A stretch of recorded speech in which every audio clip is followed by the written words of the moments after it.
Welcome to the Streets.mn podcast, the show where we highlight how transportation and land use can make our communities better places. Coming to you from beautiful uptown Minneapolis, Minnesota, I am your host, Ian R. Buck. Today we bring you the first episode in a series from producer Parker Seaman, presenting conversations with urbanist content creators from across the globe. Let's chat for fun and for profit with Patrick from Oh The Urbanity. Hey Patrick, thanks for making time to talk with us today. Happy to be here. I have a channel called Oh The Urbanity, which talks about urban cycling, housing, density, stuff like that, based in Montreal, Quebec, the second largest city in Canada. And I like to use Montreal, among other things, I like to use Montreal as an example for urban improvements on the cycling and pedestrian side for a North American audience. Cool. Tell us a bit more about why did you start making these videos? What got you into this? Moving to Montreal just before the pandemic, and then the pandemic happened, and then basically having some time on my hands, my partner and I started making these videos. At the very beginning, it was about, bike trips around Montreal, and then, expanded to talking about the bike infrastructure, the housing, because Montreal is kind of unique in a North American context for all the walk-up apartments, the missing middle housing, and basically at the time seeing different YouTube channels talking about urbanism in Japan, in Denmark, in the Netherlands, all cool places. But I thought it was useful to also have a North American example that feels often more relevant to people.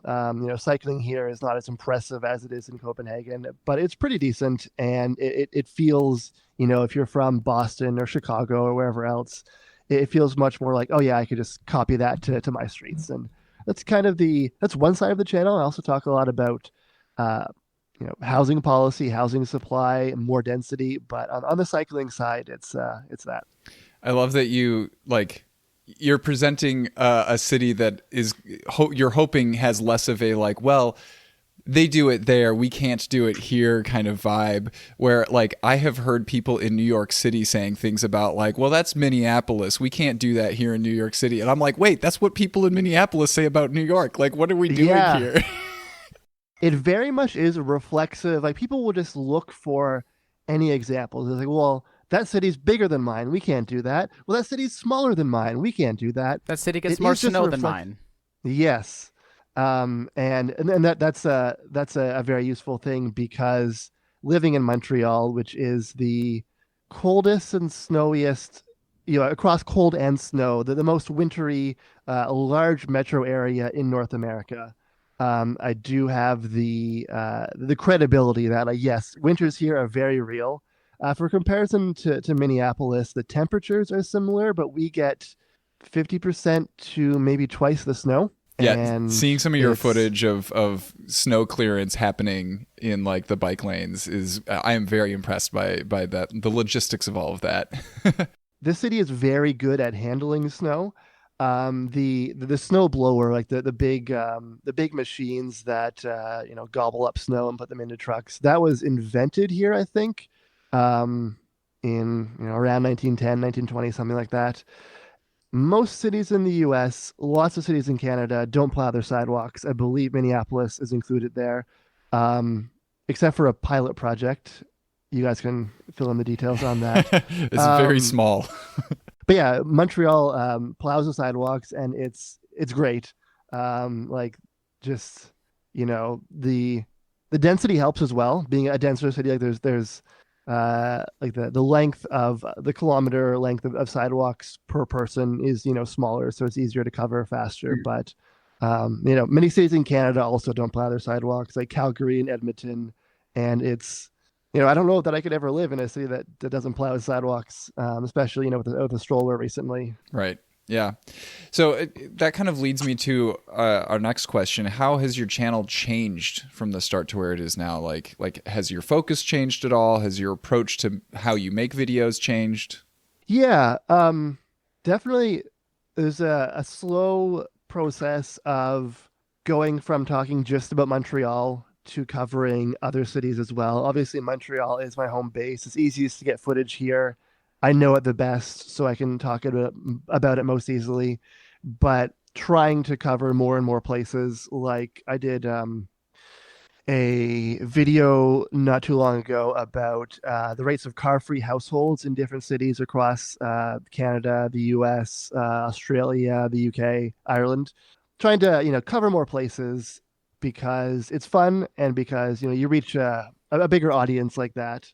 Um, Also, it's definitely true that speaking on like recording my voice has been something that I've been working on being more natural at over the course of the channel, just like small changes here and there, different setup, like using different microphone setup, stuff like that, tweaking, and just trying. Basically, at the very beginning, I personally had the experience of kind of freaking out about so many things. You can get thumbnails perfect, trying to get the audio perfect, and one of the things that I personally learned was that that's kind of a form of procrastination, and to just like make videos and try to make each one a little bit better in some way, and then over time you're going to end up doing things differently, improving.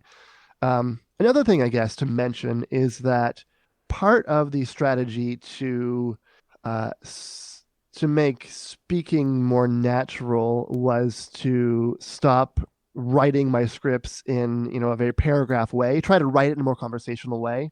Because I have an academic background, so I tend towards long paragraphs and stuff like that, and just trying to write it in a way that makes it easier, more conversational to say has helped. But they're still fully scripted. You're not like, yes, you're not going all the way down to bullet points or kind of thing. No. Well, occasionally somewhat often I'll change something while recording it, but it's very hard to do this stuff without being scripted. The kind of videos that I do, and I've always tried to have since the very beginning. I don't want to waste people's time. I want to have it be relatively information dense, and if you're not that on a podcast like this. It's conversational, it's chatting, it's not a super cut up necessarily, and that's fine. It's like a thing you might watch or listen to rather when you're, I don't know, on the bus or something. But for the videos that I want to do, I want to have it be more compact, be more information dense, and to do that, I do need to plan beforehand, think through the scripts and everything. There's a reason that they call them video essays, right? Yeah, basically. You say that with that intentionality, you're wanting it to be something that people are watching and paying attention to rather than something that plays in the background. Yeah, ideally, although, I understand that people often listen to things in the background. But like if a video is, 10 minutes long, it's just not going to be as, if you're going for a walk, you want to put on something that's going to last for a half hour or an hour or whatever. Instead of switching between YouTube videos that are 10 minutes long. So yeah, I think making the videos be reasonably concise. Sometimes they're longer just because there's a lot of stuff I want to cover, but making them be on the shorter end naturally helps it be something that you do watch and pay attention to.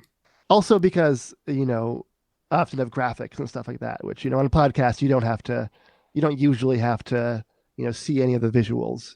It's just a different type of medium. Yeah. Speaking of visuals, one of the hallmarks of most of your videos throughout history has been like, okay, it's your voice talking, a lot of footage, some graphics and stuff. We never ever see your face, right? And like I remember last summer when myself and a group of friends came and visited Montreal, and you were gonna like give us a little tour, and we were like, we have no idea how we're gonna recognize Patrick.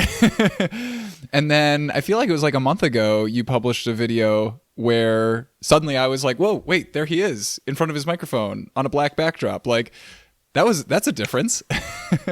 It is, yeah. It was never planned at the beginning, like, oh, I'm trying to hide my face or anything. It was partly because making the videos with my voicing and my partner's voicing as well, like it doesn't really make sense to, switch between two faces like that. Like I'm sure you can make it work somehow, but it's not as natural in that context. Also, I didn't really know how, starting this channel, I didn't have any video experience. I was learning things as I went. So knowing how to record, the A-roll like inside of my of my face, I just didn't know how to do that, honestly, which is part of it.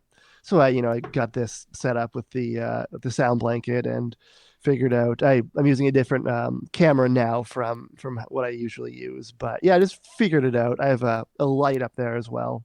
Yeah, the reason I changed that, it was a few reasons. Partly it offers more flexibility for different topics. So some topics, it's just hard to find footage that really fits, especially more abstract topics related to housing policy. Like if I'm talking about, here's this protected bike intersection, it's easy. All the footage is the intersection, and maybe other intersections in other countries, other cities. But for some more abstract topics, it's just like hard to find footage, and so that was one of the reasons. Also, another one, and this weirded me out, honestly. Ever since ChatGPT came out, I would get people confidently saying that I'm an AI voice. It's so weird. It's like it just turns people, they see it everywhere, I guess, and like they were just like it wouldn't even be like, is this an AI voice? It'd be like, drop the AI voice, dude. And it was just so weird. I don't even know what the mindset of somebody who says such a weird thing is. I had a professor this semester before last who was a similar sort of mindset of those people in your comments. If I turned in a paper with weird formatting or weird spacing in my citations or anything like that, he would give me an automatic 0 on the paper, and I'd have to meet with him to like contest it, and basically just be like, no, I'm not using AI. I'm just like this. Yeah. Gosh, I don't even know what it would be like to go to university during the AI period. That must be wild. It's interesting, I'll tell you that much. As your channel has grown and changed from that starting point, like, has the vision for what you want it to be or the kind of things you talk about changed much, or like your angle for what you feel like important to bring up to people? It's broadly similar in terms of, a few key points of using Montreal as an example on cycling infrastructure, stressing the importance of housing supply, yes, in my backyard approach to housing. One change, I guess, has been at the very beginning, I was quite fascinated by Montreal's missing middle housing, and the missing middle medium density stuff was a big angle. And I still think that's very cool. The fact that the baseline housing, at least in the central city, is a 2 or 3 story walk-up apartment. I like that. That's awesome. I've become more frustrated with the fact that many urbanist leaning people are kind of NIMBYs about, that's the universal ideal type of housing, and tall buildings are bad. That's annoyed me quite a bit, especially when you talk about the context, like missing middle housing is like an excellent way to add, housing supply broadly across the city, especially in suburbs. You can add a bunch of housing that way. But if we're talking about, high demand areas like near downtown, near transit stations, I don't think you can be too precious about the height. And if you are, then it has the effect of basically excluding people from the city who want to live near transit. Because my perspective is, I think it's awesome that I live in this place where, I can walk, bike, and take transit. The percentage of neighborhoods across the continent that are like that is not that high. Obviously New York is great, and, Minneapolis has, lots of areas with great bike infrastructure and the LRT and stuff, but like, it's not the average place by any means. And having, more housing to allow more people to live in a context like that is very important, more important, in my opinion, than some people's views about the aesthetics, or that would look out of place and stuff like that. So that's maybe the biggest area I can think of where I've gotten kind of frustrated and wanted and change the focus of the channel somewhat. So many videos talking about how high rises are good. They're Like if the demand is there for them, then they're good, and the demand is usually there for them near jobs, near transit. And it's been, a bit of a challenge trying to balance those two sides, because I do genuinely like the medium density housing as well. Are there any topics that you would really like to be able to discuss, but the video medium just isn't right for it? That's been partly fixed recently with using my face more, because I'm more able to talk about some of the more abstract things that I don't have footage for exactly. Like, I guess maybe the video on free fares recently is probably an example like that, because yeah, I can have, a whole video of just like footage of fare machines while I talk about fares, or maybe just, footage of buses and trains, and that's fine. Like, it's doable, but it's maybe a little repetitive, a little more difficult. And if for half of it it's me talking, and then 40% of it is shots of trains and buses and stuff and fare machines, and then 10% charts and data and stuff, then I think that's a better balance. I guess one of the things, it kind of goes back to one of the principles I've had since the beginning of the channel, which is trying to balance different visual perspectives. So one of the tools that I like the most for doing these videos is a stabilized gimbal camera, like the DJI Pocket line. They keep the camera stabilized, pointing straight.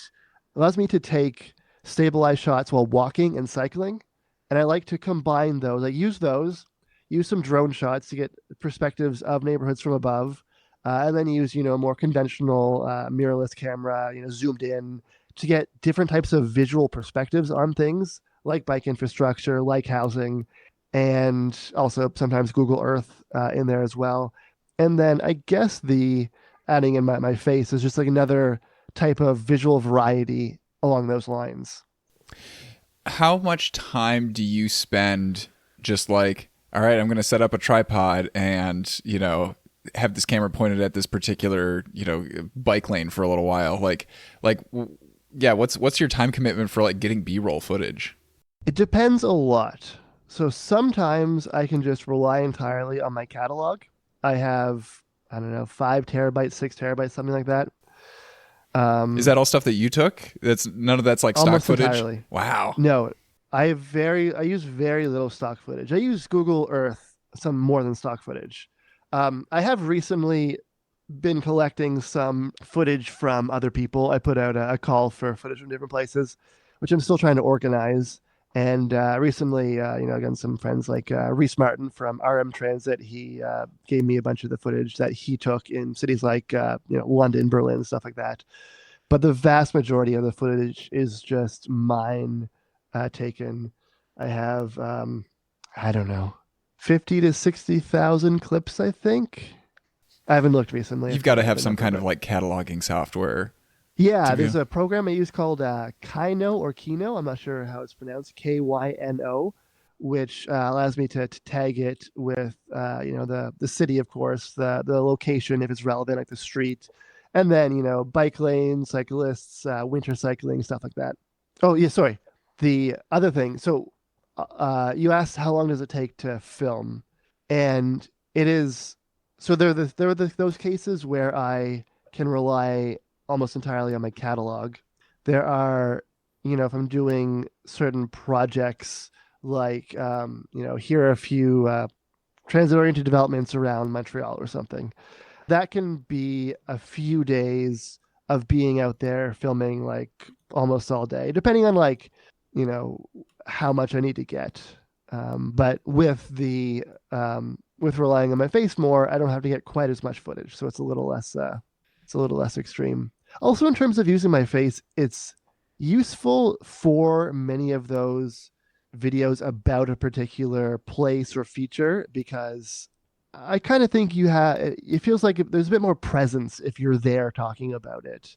Not that there's a right or wrong approach to it, to be in it or not, but there are some advantages to, being there and saying, like, pointing at, this is a bike lane, this is the good feature, this is a bad feature. Right. And the audience, like, even if they're not consciously reacting to this, I feel like people have a very different reaction to, like, a Tom Scott video where he's literally starting the episode with, I'm at so-and-so, right? Yeah, Versus yeah. like a Wendover Productions where it's like, okay, you definitely had a script writer and then you recorded this in your studio, Yeah. and nobody on your team actually like needed to visit the location that you're talking about. Yes, and that's why, I don't like dislike Wendover or anything, but like I like Tom Scott more, Mhm. and the type of videos that he does. So, taking this time to go to those locations and get that footage, and just generally, talking about all the sort of stuff that your channel does, is it's a lot of time spent talking and working on something that you're really passionate on. But it's also, and it's been something that's been able to make your channel grow uh, quite a lot. So, how do you personally balance that talking about something that you're passionate about and also making a living off of it and maintaining the channel and everything else that you have in your life? Like, how do you best maintain those different poles without letting them like burn you out? So I have not really done that much optimization for growth on YouTube. I could probably be, looking up what are the very best topics to cover, stuff like that. I mostly just talk about what I'm interested in. I definitely have a push towards covering more places. That's kind of done under the goal of growth, and I wouldn't maybe normally do that naturally so much, but I also think it's a good thing to do in general. Like I don't want to talk about a place just for the sake of having a video. That's one frustrating thing. Many people are like, you should do a video on this, you should do a video on that, and I think like, I'll do a video if I think it can be a good video, or an interesting video, or I'll find it fun. I'll find it fun rather than just to have a video about a place, Mhm. because often there's a better person to do that video. Some people will say like, "Oh, why don't you do videos about South America?" It's like, well, because I've never been there. It's not impossible to do a video about a place that I've never been, but it's harder. There'd be a level Um, of detachment from like I don't. It's more than just using the transit system or using the bike lanes. It's like what it actually how it integrates with the rest of right. the city and the culture and everything there. And some things are easier, like I talk about density a lot, and that's easier because you can use. That's literally a number. Yeah, exactly. And so I did a video about Spain being the densest country in Europe. And I have been to Spain, but it was a while ago. And it wasn't really based on any of my personal experiences there. It was based on the numbers and some of the research I did. So I was fine with that. But I couldn't really do a video about how what it's like to bike in Spain because I haven't done that. And so I think being able to do, for the most part, videos that I just am interested in myself, topics that I'm interested in, allows me to, not get burnt out as much as somebody might if they really are trying to just like optimize for like, not to knock on Wendover or whatever, but like I'm sure they pay a lot of attention to what topics are trending and stuff like that, and that can make it feel like a grind. In terms of optimizing for growth and stuff, though, like, I kind of make a distinction between the video and the title or the thumbnail. I will definitely do, because I learned early on that this stuff actually does help, like a new, more dramatic title or thumbnail, which I don't love doing, but if it allows me to make basically the same video that I would like to make, just with like a kind of little more exaggerated title or thumbnail, it's fine. But that's the it's a balance between optimizing for growth and being happy with what you're doing. But Yeah. in terms of having done this for a while, I still find myself quite passionate about the topics, interested in learning more. I have a long list of videos that I would like. I have no shortage of topics to cover in the future. It's always a question of like, you can have a topic, but do people want to watch that video? That's never guaranteed. In terms of being burnt out, well, there are some challenges with the relatively high workload with having a baby. But like in terms of being, I'm still very much passionate about the field. That hasn't really waned or anything. It's really interesting here you talk about like designing the videos to strike that balance really relevantly because I like yesterday watched a video where another YouTuber, Dan Olson, got invited to Mr. Beast's headquarters, and he didn't know why, because he's a YouTube essayist who like talked about how weird the GameStop bubble was and other sort of things.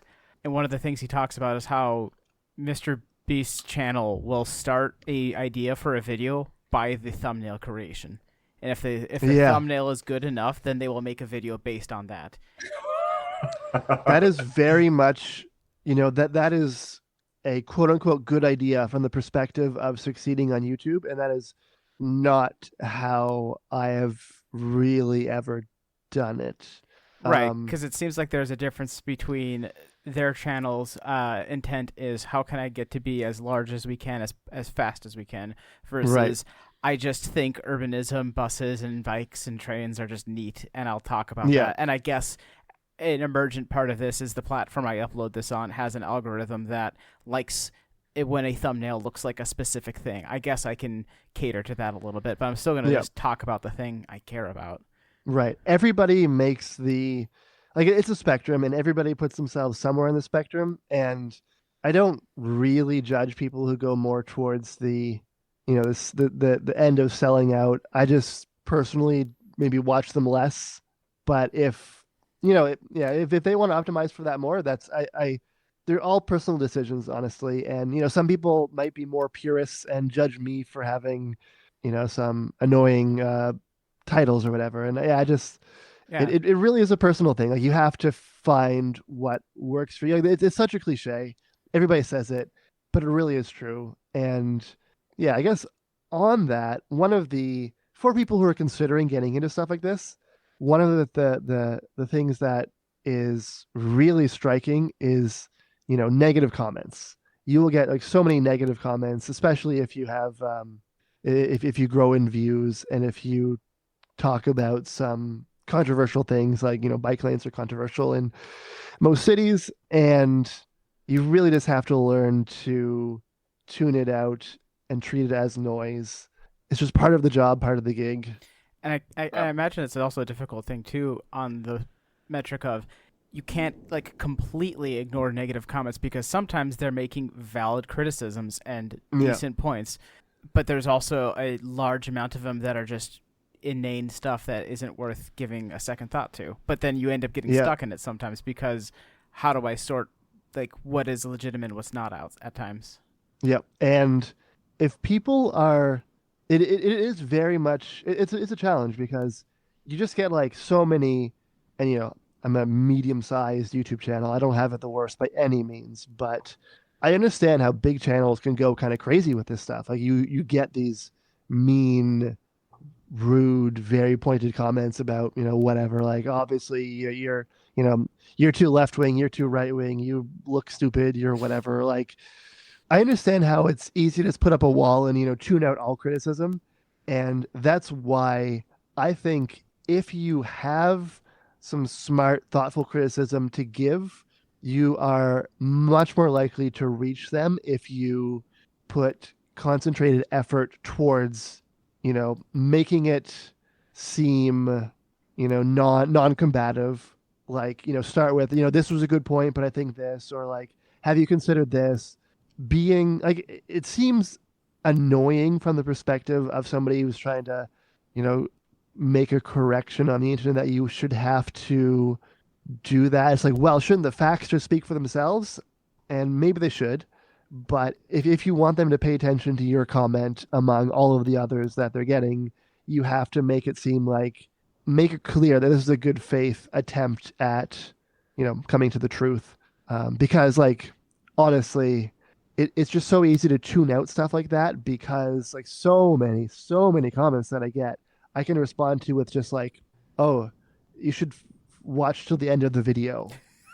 And when you get so many like that, it is easy to tune out anything critical. And I have strategies for how to deal with this stuff. Like, personally, I try to not read comments at the very beginning, or I don't want to watch comments roll in. I wait a day or two, and then I read a bunch, and then it's easier to look at them objectively like that. I can see, okay, this person is just being an a-hole, this person is crazy, this person made a good point, fair enough. It's easier to do that when you just go through a bunch of them at once than if you are like sitting there refreshing on a new video. Yeah.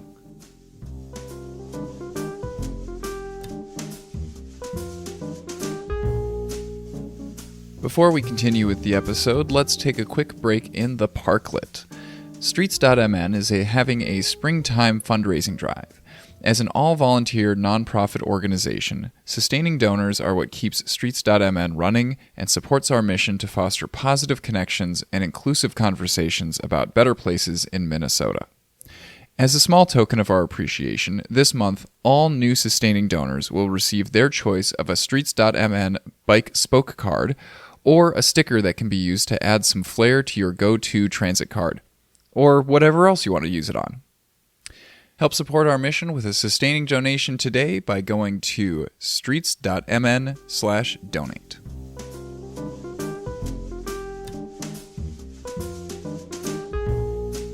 Speaking of controversies, what you said earlier about like that you try to not be pushed into like you should make a video about such and such a place because chances are there's somebody who could do a better job of talking about that place.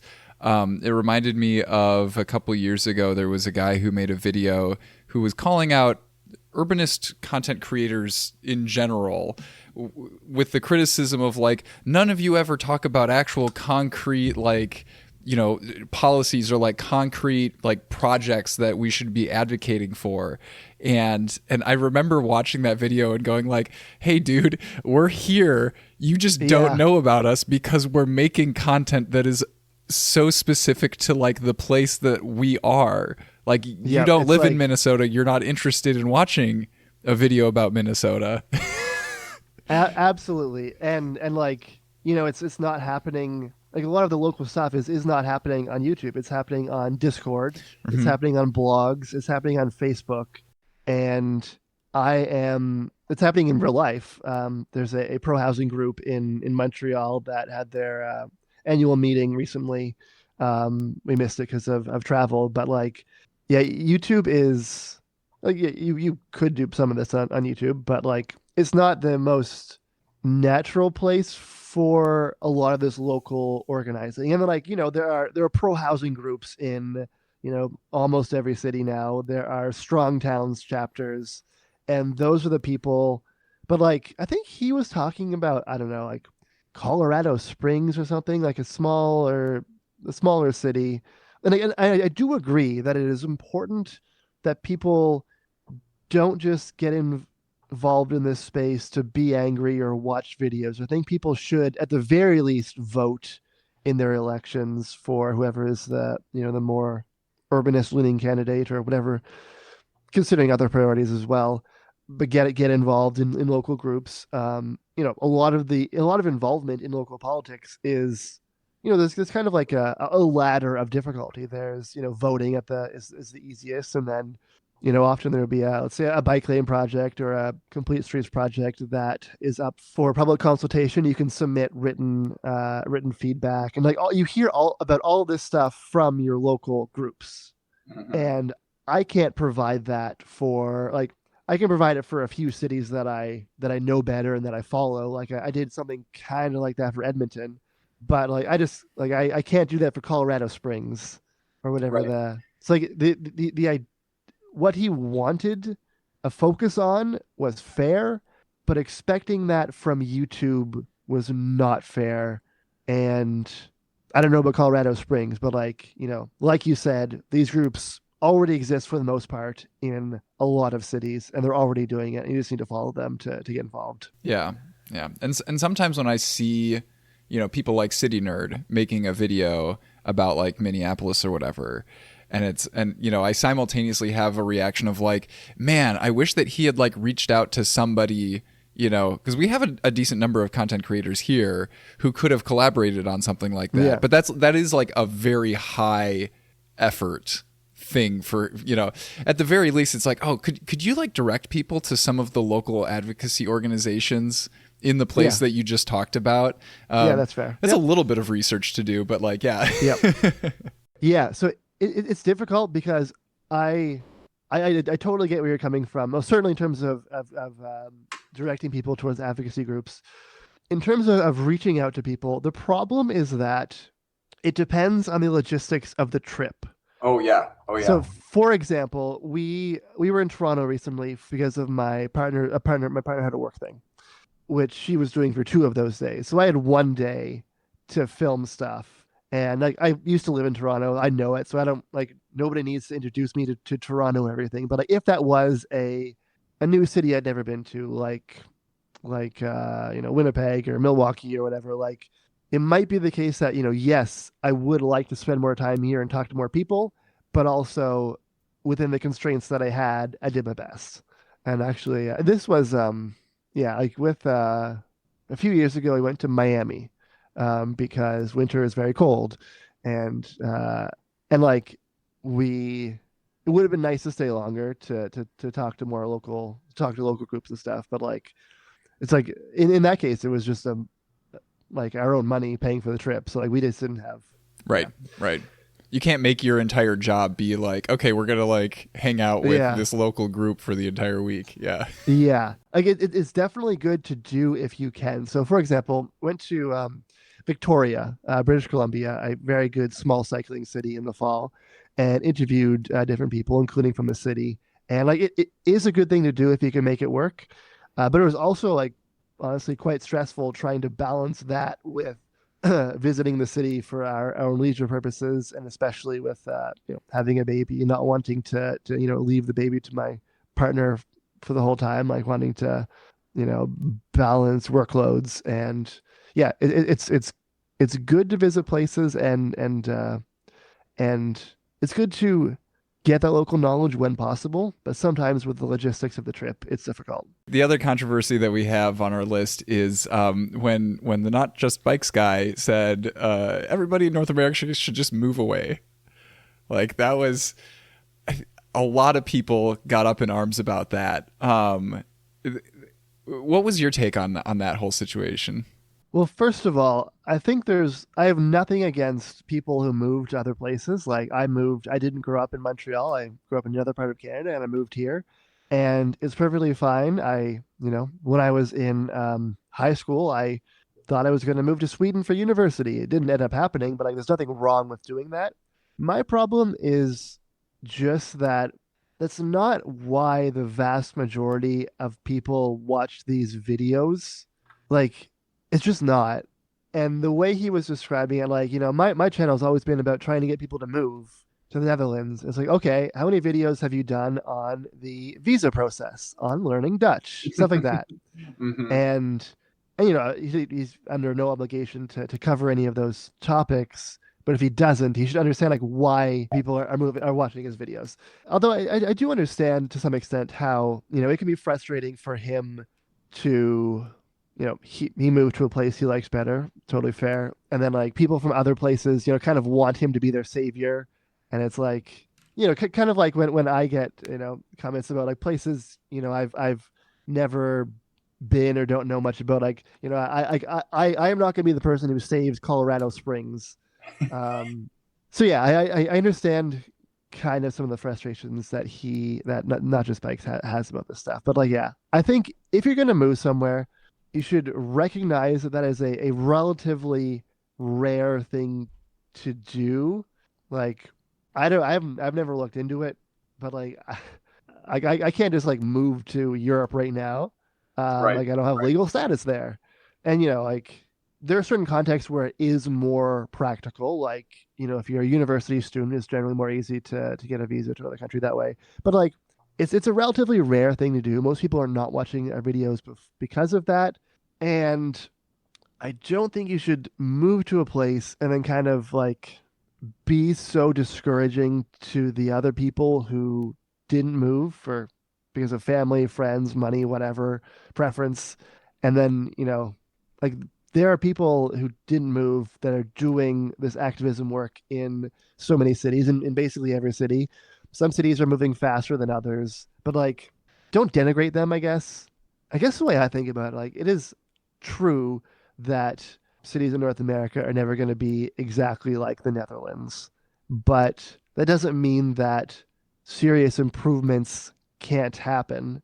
And, maybe things are moving faster in Minneapolis than in Colorado Springs or whatever. I think also people should consider before trying to do some big move to another country, because that comes with so many other challenges, not just visas, but also language and finding a job and that stuff.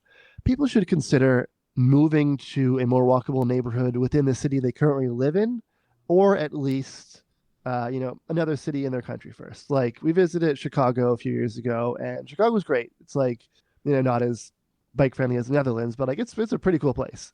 And, moving to Chicago for Americans, or, Toronto or Montreal for Canadians, like those are things that see if you can get 80% of the lifestyle improvements for 20% of the effort. And if you can't, then, again, like I said, nothing wrong with moving to another country. It's just relatively rare and not why people watch these videos. I think another way to look at it too, along a similar sort of line, is I forget who made a video about it or talked about it, but was talking about their frustration about how who's the chef guy that yells at people? Gordon Ramsay? Yeah, how Gordon Ramsay has a video where he talks about how to make a steak, and the way that he frames the video is, this is the correct way to make a steak. This is the way you have to do it. And like, sure, that is a way to make a steak or to make food, but it doesn't have to be the one correct way. So like likewise, like yeah, if you move out to the Netherlands, if you move out to Amsterdam, you're going to go to the cream of the crop for bikeable cities. But that doesn't have to be the one way to be able to get into a place that has these other sort of aspects that you want. Yeah. And it's the way I think about it is again, the like, see if you can get 80% of the lifestyle benefit for 20% of the effort. And for like 20% of the cost, right? Like if everybody in the world took his advice and everybody moved to the Netherlands, then like, housing price, it just wouldn't work, right? Yeah. Whereas, like we have a few places in North America that are extremely bikeable, and, they are Mackinac Island, where it's like, okay, everything is super expensive there because it's a tiny place and you can't fit everybody there. Yeah. So like if we're not trying to build better stuff where people are, then we're not going to have good outcomes. Ian, are you saying the city is full? That's a very, very California idea. And also, I think people often don't realize just how new a lot of this stuff is. So Montreal was quite early in building bike lanes, starting in the 80s for North American standards. But like the big push came since 2010. Toronto and Ottawa both had their first protected bike lane around 2013, I think. So, and, there are, lots of things to be frustrated about. Well, in Ontario, they banned bike lanes that take space from cars, or they take lanes from cars, which is like like it hurts so much. That actually went through. I'm not saying like, yeah. Oh, no. Yeah. They also banned speed cameras. Yeah. Like province-wide. Yes. Jeez. Okay. Great. It's weird. So this is a Canadian thing where like, one of the differences between Canada and the US, I think, is that in Canada, the public transit is less polarized ideologically than in the US, I think. Like Doug Ford, conservative premier of Ontario, he's building a bunch of transit. He's not managing it particularly well, but he's definitely not anti-transit. But he is very anti-pedestrian, anti-bike. Like that's where the really big political polarization is in Canada. Same with Alberta, the most conservative province, arguably. They're coming up with a passenger rail master plan some point in the next few weeks, but they're also very much anti-bikes, anti-pedestrians, anti-speed cameras. So it's weird. Going back to your roots again a little bit, there's very little in the way practically to stop somebody from making video content about their specific town or municipality or something like that. So if somebody was interested in that, coming from the perspective of somebody who got started relatively not that long ago, but learned very, very quickly, do you have any tips, tricks, thoughts, comments on somebody getting started in a sort of similar way? the thing that I think is quite important is hitting the right balance between positivity and negativity. So there many on the, let's say, more, academic side, people doing, planning degrees, stuff like that. They don't want to be controversial. They don't want to criticize, maybe some municipalities that they want to work for, stuff like that. Understandable, but like if you're too positive like that and just like, it's not realistic, it can be boring, stuff like that. The opposite side, if you're too negative, and that's very much like an online activisty thing, everything sucks, then it gets a lot of views. It's cathartic, and that's fine, but it's tiring, I think. So I think people should try to be able to criticize things, be willing to criticize things clearly, strongly, while also trying to find good examples to praise. Try to get the balance between positive and negative. That's one of the things. Another important principle or trade-off, I guess. There's no right answer to this, but like the more you can be more locally focused and have like a big impact in your smaller context, or you can try to be more broad, talking about things that are relevant everywhere, and you'll have more dispersed impact with a bigger audience, let's say. Like, and I think a lot of the opportunities for new creators are with the more local stuff, because do we need another video talking about how car dependency is bad in general? Like, not necessarily, but a video about how what was that guy? Yet another urbanist. He used to live in Reno, Nevada. Talking about specific places like that. Like, there was, I don't think anybody else talking about urbanism in Reno, Nevada. He's in Seattle now, but like, another person who just moved to a better place. Look at that. Yeah. Yeah, like there's still so much room for like talking about not some abstract video about how car dependency is bad, but why the changes that can be made in Milwaukee or Louisiana, New Orleans, whatever, like different places. And that's when that's where the news is going to happen, right? Like if you want something new to talk about every once in a while, then like pay attention locally, because you can always talk about like, okay, what's the latest like street reconstruction project? How can we like make this design better? Yada yada, right? Right. And you can take particular projects like that and make it more locally focused, like talking about you can focus on the campaign, like what politicians to support, stuff like that, or you can put it in a broader international context and say like, this is like this other project in Calgary or Salt Lake City or whatever. Like you can take the same topic and present it in this more general audience way or in a more local audience way. And there's no right answer, except that, I do think that the more locally focused stuff, it's kind of like journalists. Like there are tons of people, too many people talking about, well, especially in the U.S. national politics. Like there's no shortage of people in the U.S. talking about national politics, but obviously in Canada as well, because it's like a big thing that 40 million people in our case and 340 million people in your case. It's like a big audience. It's like you can be a big fish in a small pond, or a small fish in a big pond, I guess. Like but if you're the person talking about local politics in your city, like you are having a bigger impact. There's less competition. But yeah, depending on what you're doing, maybe it makes sense to do YouTube. Maybe it makes sense to be a blog, or creating a group. Those are some of the things that I think about. Speaking of YouTube, one of the reasons that I started watching your videos actually was because you publish them on PeerTube as well. And it is unusual enough for people to be posting both on YouTube and PeerTube that like that is just like an automatic like, oh, I'm more interested in this person now, knowing that they support this platform that I like. But I also know that I am very unusual, right? So right. What went into that decision of also publishing on PeerTube?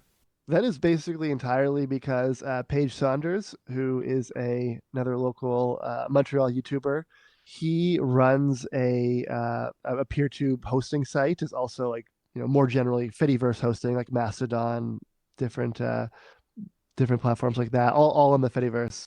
And he was testing out his hosting platform, and said, "Do you want me to automatically mirror your videos there?" I said, "Sure."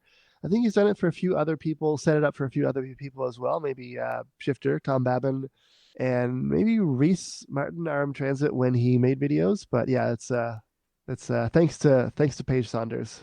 I didn't realize that Paige was the one who created Canadian Civil. Yeah, That's yeah, pretty that neat. was originally the name of his podcast that he did during the pandemic with people like Yute Lee of About Here. And more recently, he's turning Canadian Civil into like a bigger platform, like kind of like a creator collective of and that will involve some collaborations. Like I'm working on a video. He has a set up like a Patreon type thing where people can support Canadian Civil itself. And one of the projects that's going to support is me working on a video with him. So kind of using he's very good at video production stuff. I have data stuff and some other skills, and we're making a video that combines some of those skills, and I will learn stuff from his video production prowess. And yep, so that's happening through Canadian Civil. Nice. Yeah, speaking of other kind of content creators in this space, people working in this, kind of as we reach the end of this, do you have any urbanist, transit, or other sort of channels or things on the topic that you'd like to give a shout out to that you think people would be worth people checking out? Yeah, I think there are two channels based in Los Angeles. There's Alex Davis and Nemesh in Los Angeles they're both talking about LA. I find LA quite interesting because there are a lot of contrasts there because of the challenges, the ambition, and some of the advantages they have. Since I went and visited Montreal and you showed us around and gave us a little tour, you definitely have an open invitation to visit the Twin Cities anytime, and we'll definitely, we'll roll out the welcome mat for you. So I appreciate it. Yeah. Visiting the U.S. is not totally easy at this point, but I appreciate that. Yeah, it's it will be very cool to see Minneapolis and St. Paul. Yep. And then to finish this off, our last question for you is, what are you doing to spark joy right now? We got a bike seat set up for our baby, and we went for our first, it was 11 kilometers, so not super long, but first substantial bike ride with him yesterday. Nice. Well, Patrick, again, thank you for making the time to come onto the podcast. It's been an absolute delight having you here. Happy to chat about this very interesting work we're all doing. And, dear listener, if you're feeling inspired by this conversation to make videos about urbanist issues in Minnesota, Streets.mn could be the home for your content. Get in touch. We're working on making sure that the process is as streamlined as possible. Thank you for joining us for this episode of the Streets.mn podcast. The show is released under a Creative Commons Attribution Non-Commercial Non-Derivative license, so feel free to republish the episode as long as you are not altering it and you are not profiting from it. The music in this episode is by Eric Brandt and the Urban Hillbilly Quartet.